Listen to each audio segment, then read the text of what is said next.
It is all but official. Arizona is Big 12 bound. What does that mean for BYU? What does it mean for the other schools in the Pac-12? We're digging into that, and we're also answering your questions on a Friday mailbag. You are Locked On Cougars, your daily podcast on the BYU Cougars, part of the Locked On Podcast Network. Your team every day.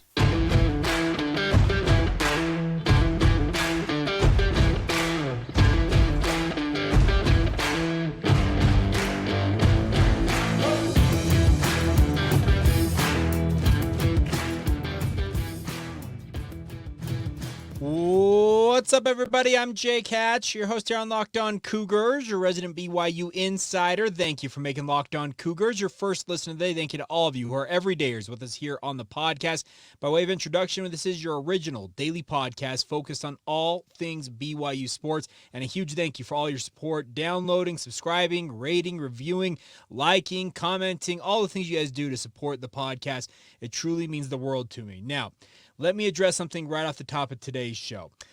Originally planned to announce the winners of our giveaway, but then I ended up spending, I got to the KSL Triad Center building about 4:45 a.m. Thursday morning and did not leave until 8:30 p.m. Yeah, it was a long day. Not planned to go that way, planned to be home in plenty of time to kind of sit down and make sure I had a nice presentation type deal set up. But just due to the mad scramble of trying to get everything else done that I needed to get done on the day in a compressed window, after I finally got home, I didn't actually arrive home until about 9 o'clock local time here in Utah.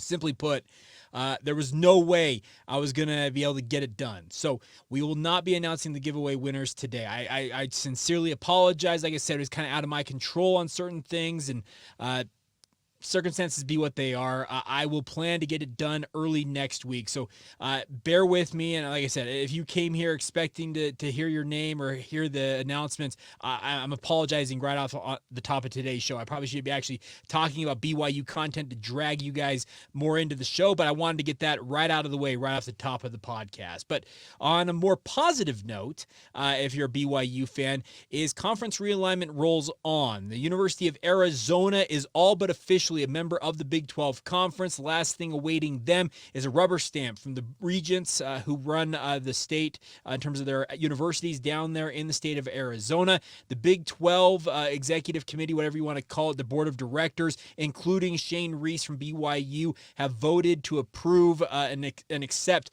Arizona into the conference as soon as they get the go-ahead from their Board of Regents. It seems like the biggest holdup right now with regards to Arizona coming into the conference right away, or like it wouldn't be right away, it'd be in 2024, is this fact that it sounds like their Board of Regents prefers to have Arizona State and Arizona work in lockstep.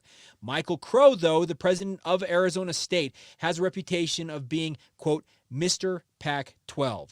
He was the most ardent supporter of Larry Scott during that just awful run of Larry Scott's as Pac-12 commissioner, repeatedly stepped up to the plate to go to bat for his guy in Larry Scott, and he has just been unabashedly pro-Pac-12. And according to the reports coming out of both ASU and Arizona, it sounds like he was pulling some kind of charade during their Regents meeting that he was a part of on Thursday night, trying to really kind of slow down the process. And you know what? I think Arizona at this point, if I'm Robert C. Robbins, I'm telling the Board of Regents, I don't care what the Sun Devils want to do. I'm moving forward with my thing. Give me the okay. If they want to come later, great. But we need to move forward here. I'm hopeful it gets done, because that would mean that now the Big 12 is at the 14 teams that Brett Yormark on the record said he thought 14 was a good number. He said that at Big 12 Media Day, asked the question about losing both Texas and Oklahoma, dropping back down to 12. He said, we would prefer to remain at 14. Well, he's got 14. He just scooped up both Colorado and Arizona. The Pac-12 is now the Pac-8, something they have been since the 1970s, when Arizona and Arizona State actually joined that conference from the WAC to make the Pac-10. So this is crazy times, folks. I don't know what the future holds for the Pac-12 or Pac-8, whatever you want to call it at this point, the Pac whatever. They have to figure something out. Arizona State and Utah apparently could be following shortly Arizona and Colorado into the Big 12 conference, and then that would obviously open up the door for like the Big 10 to go after Oregon and Washington. The latest reports are that they are being offered somewhere between $35 and $40 million. That is about half of what a regular full share in the Big 10 conference would be. I would imagine there's probably some kind of contract that would be negotiated where they eventually become full share members if it comes to fruition. There are apparently some hesitancy from both Texas, not Texas, where did Texas come from? Washington and Oregon side of things with regards to the travel. There was a report out there that Washington estimates it would cost $10 million in terms of extra travel budget to send their athletes all over the country to play in Big Ten contests. But hey, if your conference is literally crumbling around you, why are you not running headlong and diving onto any and all live drafts, especially one as lucrative potentially down the road as the Big Ten? If I'm Washington and Oregon, I do not hesitate one iota. If I'm Arizona State, if I'm Utah, I don't hesitate at all. I am jumping ship. They are rats fleeing the ship. Cal, Stanford, Washington State, Oregon State, thanks for being our teammate and being our conference mate for all those years, but nice knowing you. We're moving on. This is a sad thing to watch the Pac-12, which has had a pretty strong reputation for over 100 years, crumbling before our eyes. But at the same time, BYU and the Big 12 are in a very advantageous spot. Will Brett Yormark, will the Big 12 Board of Directors be intent on pushing to 16 or higher than that in terms of adding programs to the conference? Who knows? As soon as you listen to this podcast today, it could be outdated. I did a Crossroads of the 12 podcast yesterday. It was outdated almost the minute I published it. So this stuff is moving at an absolutely incredible rate, and it just only seems to be picking up speed. But simply put, if you're a BYU fan, you now have two conference mates on this western flank alongside you. Arizona obviously brings the Pacific time zone for at least 2/3 of the college football season because they stay on Mountain Standard Time versus Mountain Daylight Time like BYU in Provo happens to go on during part of the year. But this is a big opportunity for the Big 12 conference. Do they really want to get a little greedy and chase both Utah and Arizona State? Or the fact that the both of them have reportedly been dragging their feet? I can tell you I know for a fact that Utah has been reticent to make a move that they deemed beneath them, and that was moving to the Big 12. They deemed that beneath them. If they're going to drag their feet, if I'm Brett Yormark in the Big 12, I'd simply say, pound sand, we're moving on. You guys can squander yourselves and kind of sink or swim over with the rest of your leftovers in that conference you used to call home. That's the mentality I would have if I'm the Big 12, because if they don't want to be a part of the conference, and reportedly this is something that Brett Yormark is very, very high on, he wants programs and universities who are bought in, who want to be a part of the Big 12. If ASU and Utah are dragging their feet and have any sort of hesitancy, say, you know what? Thanks, but no thanks. Thanks for thinking about it, but you guys can go figure out what your next step is, but it's not here in the Big 12 conference. That's got to be the message, I think. Now, obviously, I am not the Big 12 commissioner, nor am I a member of the Big 12 Board of Directors or the Executive Committee, and I'm not an athletic director, so I have quite legitimately zero say on all of this, but that's the way I would approach it if I were sitting in one of those seats. Now, the other thing about this is the Big 12 going to stick at 14 for the time being and try and wait and see what's happening with the ACC? I said this on yesterday's podcast, that programs like a Pitt, like a Louisville, if the ACC were to get jailbreaked, essentially programs like Florida State, Miami, North Carolina, Clemson, they all find a way to get themselves extricated from what is a pretty ironclad grant of rights agreement. They can find a way to get themselves out of that and have no issues in terms of making a move to another conference. Then at that point, maybe the Big 12 says, we got our western flank, let's go bolster the middle part of our conference by adding Louisville, which would be a nice travel partner in a stone's throw away from Cincinnati. Same thing with Pitt being the backyard brawl, obviously a rival with West Virginia. That's kind of the mentality I think that the Big 12 may consider deploying here. Maybe slow playing Arizona State and Utah and say, hey, you guys figure out what you're going to do, but we're going to sit tight for now. The thing about this is Colorado and Arizona were the most receptive to the Big 12 overtures from the get-go, and they are now members of the conference. That's got to stand for something. And like I said, Brett Yormark very much wants programs and universities who are very happy and are bought in or all in on this conference, because that's going to be a big part of kind of what the hallmark of what the Big 12 is going to be. Is it's a conference that's made up of programs and universities that aren't necessarily gold standard programs. They're not blue bloods. Arizona and Colorado don't have blue blood status. They were actually bottom feeders for most of their time in the Pac-12, but what they are is they're ready and willing to be a part of this conference and help it build a reputation along with the other 12 members in the conference currently. You can do a lot with that, honestly. I think you can do a lot with that. So very interesting times, and like I said, feels like the second I publish this podcast, it could be completely out of date once again, but that's just kind of the simply the fact of the matter with regards to what's going on in conference realignment right now. It is just at a breakneck speed right now. Crazy times. All right, coming up here in just a minute, it is your guys' time to shine on the podcast. We're answering your questions coming up a little bit later on. Look back at another game in the 2021 season. The first loss BYU took that year. A tough one up at the hands of Boise State, and we'll talk about all that coming up right now. Well, right away. Not right away. In a moment, right here on Locked On Cougars, if I get that out of my mouth.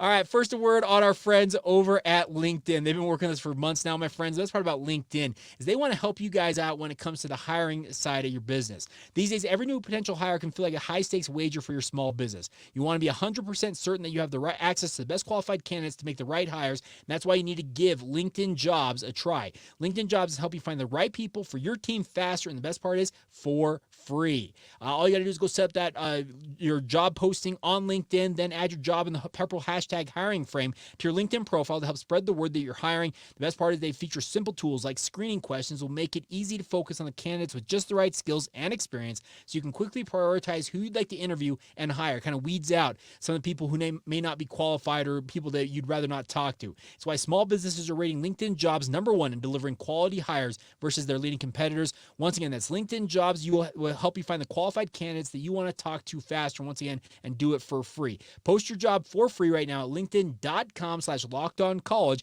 That's linkedin.com/lockedoncollege. Post your job for free. Terms and conditions apply. Thank you once again for making Locked On Cougars your first listen today. Thank you to all of you who are everydayers with us here on the podcast. Apologies if I look a little tired. It has been an absolutely insane work week. I have co-hosted 2 afternoon shows. As I said, I'm recording this. Let's see, timestamp right now on my computer. It's 11 o'clock Mountain Time. So those of you who stay up late to watch this show, you're going to get this just literally seemingly minutes after I publish it or get it up ready to publish. So nonetheless, thank you for all of your support. I may do an extra episode today or tomorrow, depending on how things shake out. If Arizona State and Utah finally get off their high horse and actually make the move to the Big 12, we'll talk about that. But whatever happens, we'll make sure you guys are covering you. Of course, we'll have you up to date on everything that happens from BYU practice today on a Friday as well. By the way, it's a morning practice, moved to a morning media availability around noon Mountain Time, just as a heads up on that front. So recap of that for you guys as well as soon as we have details on that. All right, a couple of things before we move along, guys. Not a couple of things. We need to get to the mailbag. Man, I am all out of sorts on today's podcast, so I apologize. Like I said, week catching up with me, but let's get to your mailbag questions. First off, Henry asked this: if Utah moves to the Big 12 in 2024, will that game become a conference game, or would it move somewhere else in the schedule? For all intents and purposes, Henry, I would assume it becomes a conference game, and then BYU would have to go out and find another non-conference matchup. Now, there is no shortage of options out there when it comes to a bye game, as most people call them. You could go replace Utah with a G5 program that you could bring in and pay them $1 million to come to Provo to play that game. I very much expect that if Utah does ultimately make the move, it will become a conference game, and I would imagine it is played once again on Thanksgiving weekend. The rivalry, the Holy War, is right where it should have been all this time on the final weekend of the season, but we'll have to wait and see what Utah decides to do on their side of things. Jordan Kennard asked this for the mailbag here: I believe BYU's offensive coordinator, speaking of Aaron Rodgers, said not all the players have arrived yet to Provo, and they're expecting more. Maybe I heard wrong, but if not, I was wondering if you know who else is going to join the BYU football team or who has not yet arrived. Now, the way I understand it, I think almost everybody that BYU is expecting is in camp. There is one name that I'm monitoring that I have not seen yet just with my own eyes, is John Talmoya payout. He is one of the 3 junior college transfers from Snow College. I remember seeing David Latu for certain, and I'm fairly certain I saw Stone Mulatalo at BYU during Tuesday's practice, but I did not see John Talmoya payout. Don't know what his status is. We'll be looking at that, but if I hear anything, I'll be happy to pass it along. But it sounds like, based on what I understand, BYU should have everybody in camp, but there may be a player or two who are a late straggler coming into camp, and if I learn anything, I'll be happy to pass that on to you guys. Next one, Mark Johnson says, ask this. You may have already talked about this, but what does BYU's media payout look like for the Big 12? Are they equal share partners from day one? And if not, what does the ramp-up process look like? Now, BYU will be a full share member when the new media rights still kicks in 2025. There's 2 years to go until that. The way I understand it, and the reporting out there, say that this year, BYU is getting an $18 million payout, whereas in 2024, so next year, so the final year of the current media rights deal, BYU gets around $19 million. So they're getting about a half share right now of what current Big 12 full share members are getting. There was somewhere around $40 million or thereabouts was the payout this past year. Colorado will get a full share coming in 2024. It's part of the enticement to get them into the conference. And then obviously in 2025 and beyond, they will all be full share members, making the starting number of $31.7 million. That does not include bowl payouts, does not include NCAA tournament payouts. There's a lot of other revenue streams that will be coming to add to that number. That's just simply the gross TV money that is going to be paid out by the Big 12 Conference. So hopefully that answers your question, Mark.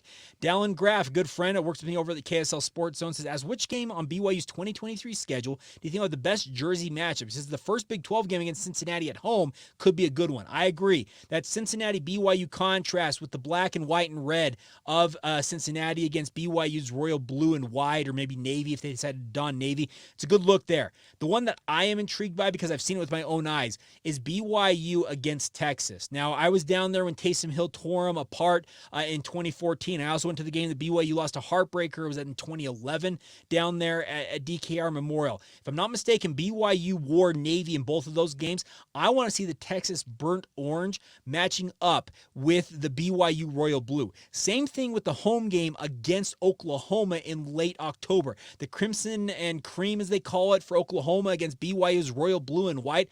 I'm all for some of these matchups. I think there's some fantastic just jersey matchups. And yeah, that Cincinnati one's a good one, but I'd also add Texas and Oklahoma there off the top of my head. Texas Tech could be an intriguing one. So there's some interesting ones out there. There's no doubt about that. All right, next one. Aggie Fan Den says, if you're a BYU fan, would you rather see the Utes in the Big 12 Conference with you guys or in the Mountain West Conference with my Aggies? Well, that's a great question to throw out to Cougar Nation. I would love to have your guys' response. Please respond in the comments below. Send us a tweet, DM us, email us, let us know your answer. I'm assuming it's going to be an overwhelming majority of you who would like to see them in the Mountain West Conference as a little bit of a quote-unquote payback for the 12 years you endured it with them talking and crowing about the Pac-12. But I think there's a fair share of you who'd also say you'd like to see them in the Big 12. But I want your guys' input on this. I'm going to crowdsource Aggie Fan Dan's question and ask you guys to respond. I look forward to seeing what the results are of that. Next question, Daniel Rigby. When does Jay Hill get a head coaching job, and will it be at Utah? Now, I'm assuming that head coaching position could be coming for Jay Hill if he has a solid run here at BYU over the next 2 to 3 years. It feels like he could find himself very much as an en vogue, high-level G5, if not an outright Power 5 head coaching candidate. But I do not, let me just say this, I do not expect it to be at Utah.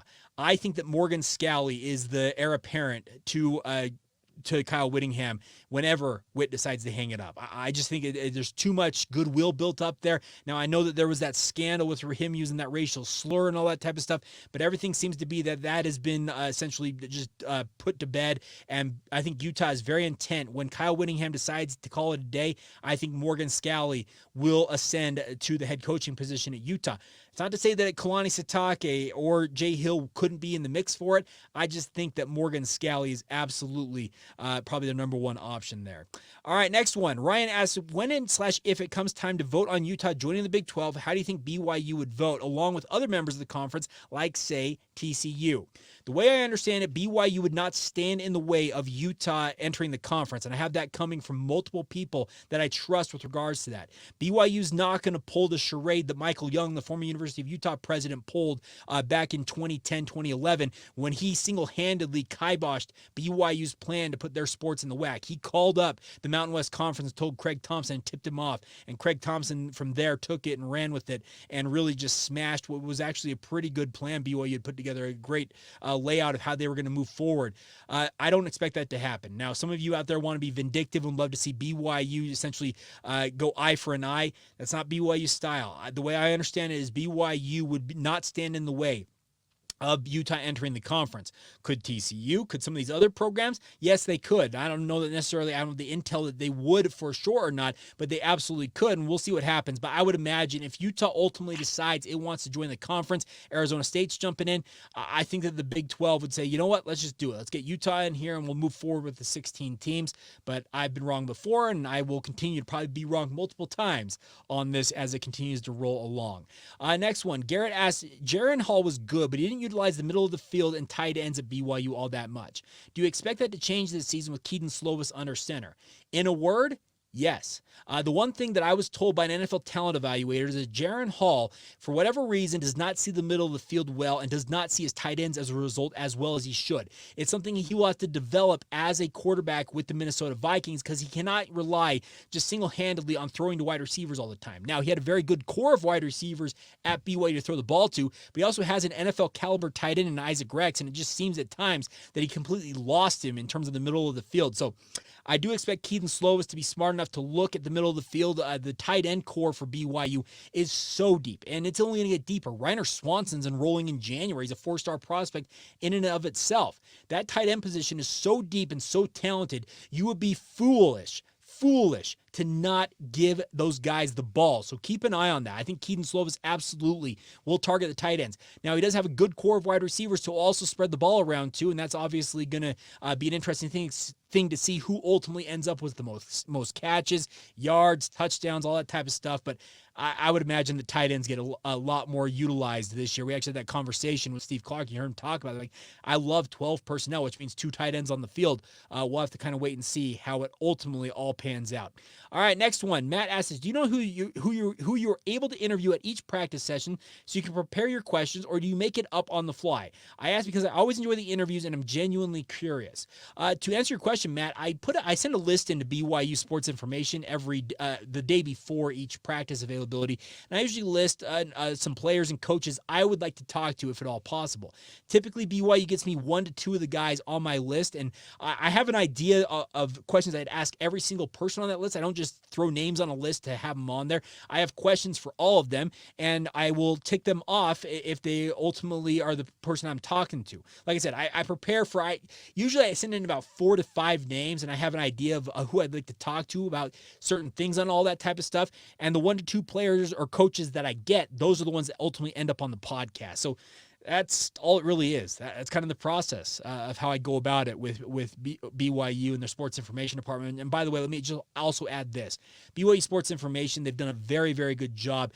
They got a national accolade for their work in the sports information realm this past season, and it's well-deserved. Kenny Cox, Brett Pine, Duff Tittle, all of their student assistants and graduate assistants, they all deserve a lot of credit. It's not an easy job that they have, and appreciate all their hard work and helping us out in the media. So there you go. That's the mailbag for today's edition of the podcast. If I missed any of those questions, I apologize. I will try and catch up on them on our next edition of the podcast. All right, coming up here in just a minute, let's talk about another game in BYU football history, looking back at BYU in the 2021 season, their first loss of the season, and a disappointing one, no doubt about it, but we'll talk about all that as we continue on right here on Locked On Cougars. Now, first, a word on our friends over at Perry Homes. Whether you're looking for your first home or you're ready to upgrade to your dream home, my friends, Perry Homes has a home for you. For 50 years, Perry Homes has been Utah's premier home builder with communities throughout the state. They have many communities, home designs, and price points to help meet your needs. They want to get you guys taken care of where you guys feel comfortable and most comfortable with our friends at Perry Homes. They have beautiful communities in Davis, Salt Lake, Tooele, and Utah counties, as well as multiple communities in Washington County near St. George and the southern end of the state if you want to get down to Red Rock Country. They offer over 50 unique home designs from ramblers to 2 stories to townhomes as well. They even have quick move-in homes available if you're ready to make the move right away, and they're offering generous financing incentives as well through their preferred lender to help you guys get a little bit of hopefully a cut in terms of the overall rate you're paying, because those interest rates are absolutely out of control. So visit PerryHomesUtah.com to see what's new in Utah's finest neighborhoods. That's PerryHomesUtah.com to learn more now. For 50 years, Utah has been coming home to Perry Homes. Thank you once again for making Locked On Cougars a part of your routine. Once again, apologies that we are not announcing the giveaway today, but like I said, it was with how everything shook out, it was just near impossible. And I don't want to shortchange you guys out there. I think you guys know that I have a certain level of almost perfectionism when it comes to this podcast. Now, I'm not perfect by any means. I usually talk too fast. I'm smacking my lips. I do so many things that like podcasters are not supposed to do, like the broadcast or the broadcast I don't do list. But hey, I how do I say this? I want you guys to enjoy the product, and bear with me. Like I said, I am an imperfect broadcaster in so many respects, but I'm privileged enough to have this platform, and I want to make sure it's as good a product as I can get. I'm continually striving to improve. We're always trying to upgrade equipment. We've had equipment failures this year that have cost us some days on the podcast, but truthfully, it's a ton of fun to do, and it takes a lot of time. Trust me, I'm supposed to be in bed. I have to wake up, so I'm recording this. We're now 11:13 p.m. Recording this podcast.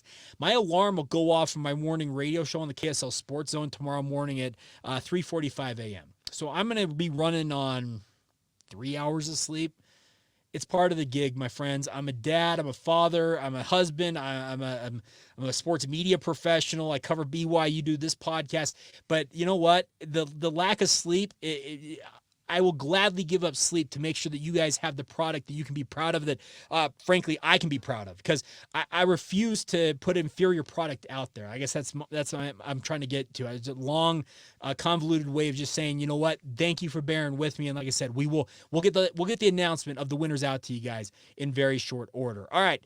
Final notes on today's podcast. Looking back at 2021 for the BYU football program, they had a game against Boise State. They were coming home off a win over Utah State. Now, they had lost, as we mentioned, Baylor Romney to a concussion in that game. Jacob Conover had to finish the game, and the question was, leading up to this game against Boise State, is Jaron Hall going to be able to go? Because it looked like Jacob Conover could be in line to make his first career start. BYU, after that 5-0 start, was ranked number 10 in the country. Just the hype was absolutely out of control for this game, and for good reason, because BYU was rocking and rolling. But the quarterback situation was so convoluted all week long, and there was no real just clear what the plan was for BYU. Well, Jaron Hall did return to start for BYU in this game, ended up 22 of 37 for 302 yards, 1 touchdown, 1 interception. Was not enough. BYU fell to 5-1 on the season. Apologies for that. Losing this game 26-17 to Boise State. BYU got out to a 10-3 lead in the first quarter, but many of you might recall Boise State scored 17 points in that second quarter, took a 20-10 lead at halftime, and then BYU was playing catch-up from there and never was able to make up the difference as they lost this game. It was a disappointing one for BYU, no doubt about it. Hank Bachmeier had a relatively pedestrian day, 172 yards passing. Boise State as a team ran for 140 yards overall in this game. There's a lot of things that BYU had going for it in this game, but unfortunately it's kind of how the ball bounces, and that's what plays out for BYU in this one. The other thing about this is that BYU, it felt like in some ways the quarterback shuffling, the movement in terms of the quarterback chair movement around them just never really panned out to where BYU could just get themselves figured out in this game. Like I said, Jaron Hall was coming back off broken ribs, played relatively well, but just didn't look. When Jaron Hall is 100% healthy, he's a completely different player than when he was injured, and he was injured still in this game. Injured might be relative, but he was still recovering and recuperating from broken ribs, so it's not an easy thing to do, and he had a pretty good game, as I mentioned, 302 yards. yards, but BYU's rushing attack kind of fell by the wayside. 111 yards as a team. Tyler Algier leading with 73 yards. He actually had the touchdown in the fourth quarter to add 7 points late in this one for BYU, but it just was not enough, and BYU dropped to 5-1 on the season. But then the next game coming up was a road trip to Baylor. BYU, little did they know that it was, well, they did know at that point that it was going to be a future Big 12 conference showdown. Well, BYU is about to get an introduction to what the Big 12 is going to entail, and it was not going to be pretty, and we will talk about that on our next edition of Locked On Cougars. So there you go. I am going to sign off before I fall asleep here, it feels like, 'cause I am very, very tired. And like I said, I apologize for some of the snafus on today's podcast, but all the same, thank you for all of your guys' support of the podcast. It truly means the world to me that you guys supported it as heavily as you do. And a big thank you for bearing with me as getting this podcast out to you when I can get it out to you. But hope you guys have a great Friday whenever you hear this. And like I said, any intel that comes in, if Arizona State and Utah finally just get off the you-know-what and finally figure out what they're doing, we'll talk about that. Of course, we'll get a special edition out for you guys on that front. But nonetheless, thank you for your support. Thank you for making it your first listen of the day. And thank you to all of you who are everydayers with us here on the podcast, as always. Until next time, this has been the Locked On Cougars podcast. See ya.